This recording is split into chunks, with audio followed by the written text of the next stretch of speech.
An unspecified number of people have been reportedly killed and hundreds of houses burnt when gunmen in the early hours of Sunday attacked Aloko, a community in Oganenigu ward of Tekina local government area of Kogi state.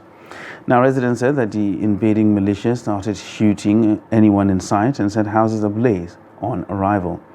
Now, the ward chairman of the All Progressives Congress, James Ada, is said to be among those killed in the attack. Now, late Daily Trust Kogi State correspondent Tijani Laboran joins us for an update on the situation. Good morning.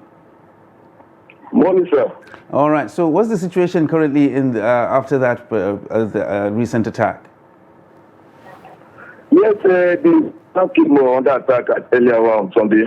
So far, is calm as the men of the movement were deployed to that place, and the attacker has to retreat from their forces.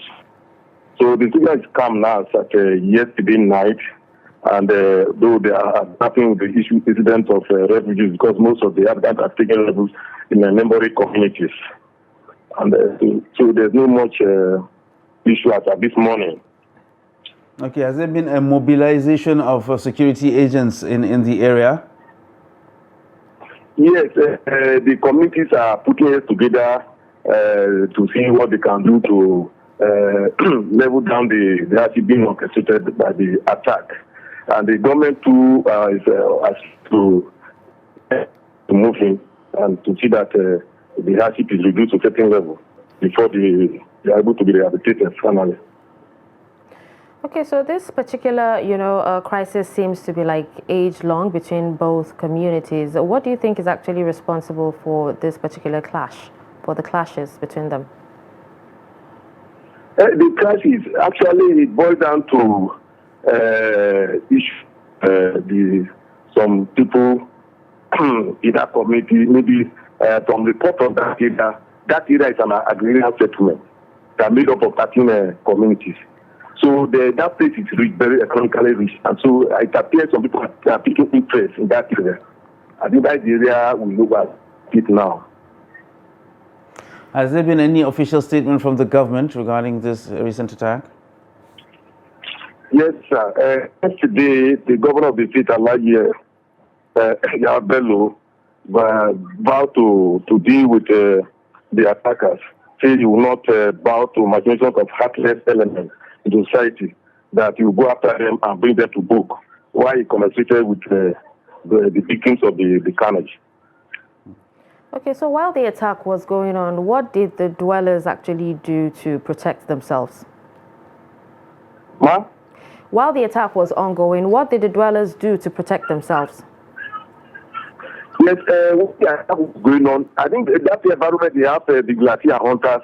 They were there first to ward off the attack of the invaders until the movement entered the community.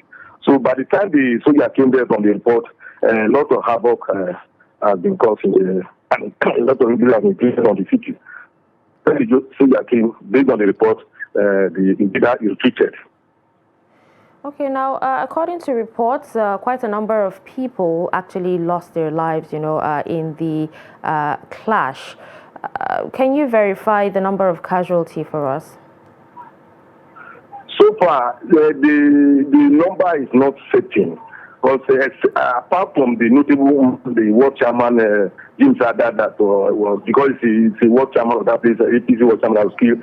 So others are still picking their pieces as at yesterday. So there are no person can enter that enclave.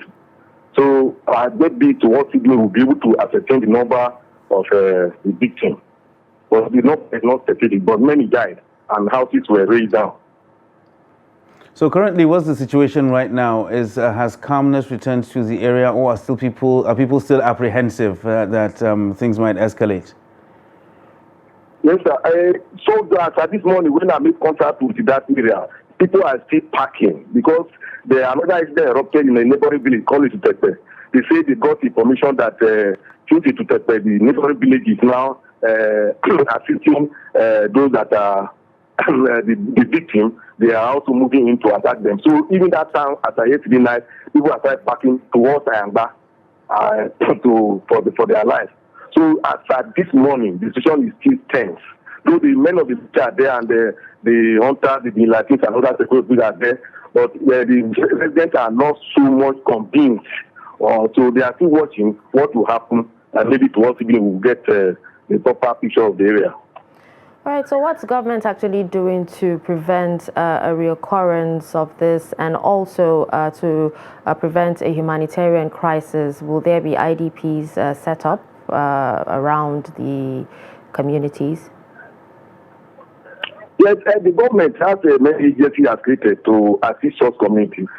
From the last episode that happened around 2017, which the governor was there, and he made pledges, and especially their road there, the road is so bad, terrible, that it's terrain that within the valleys, dot with valleys and mountains. So to even access that place, no easy.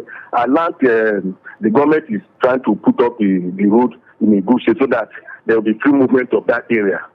And another agents have been empowered to also reach to the community to assist in terms of emergency. All right, so do we have any mobilization of maybe relief materials being sent to the people that have been affected or something like that? Yes, after yesterday, there is this Kogi community police network that they have tasked their people, and I learned from their chairman that they are going to that place to drop some amount of money and some other materials, food, clothing, whatever, because as at this morning, the news that some people are still staying on the road, so they were advising them to move to mosque and traffic so that they can have a temporary setup while assistance will be coming in. So that's the latest I had as at early this morning. Okay. All right. So earlier you said the people are really not feeling that confident about the current security situation with the vigilante and of course hunters that are actually there. But we did hear that there was a mobilization of soldiers or the military to the area. Do you think that will be able to calm tensions? Yes, sir. Because from report from that area, the military went there. Immediately they heard that the men of the military are there, they retreated.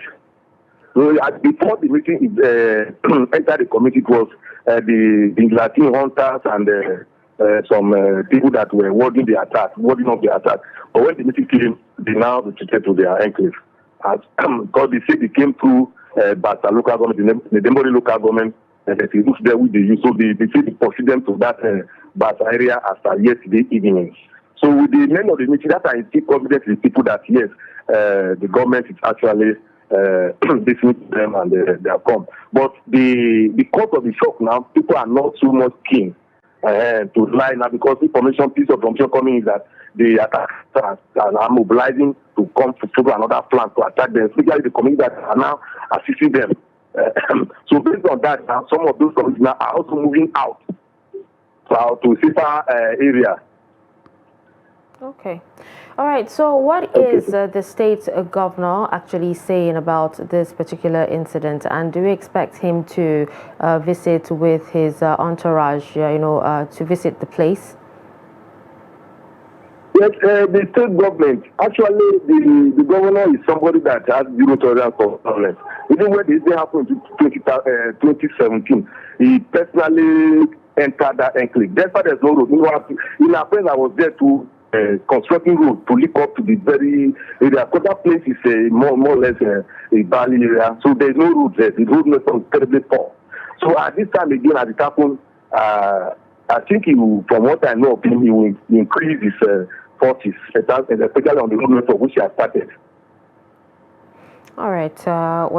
Thank you so much, Tijani Labaran, for giving us an update on the situation in these communities. Thank you so much. We appreciate your analysis.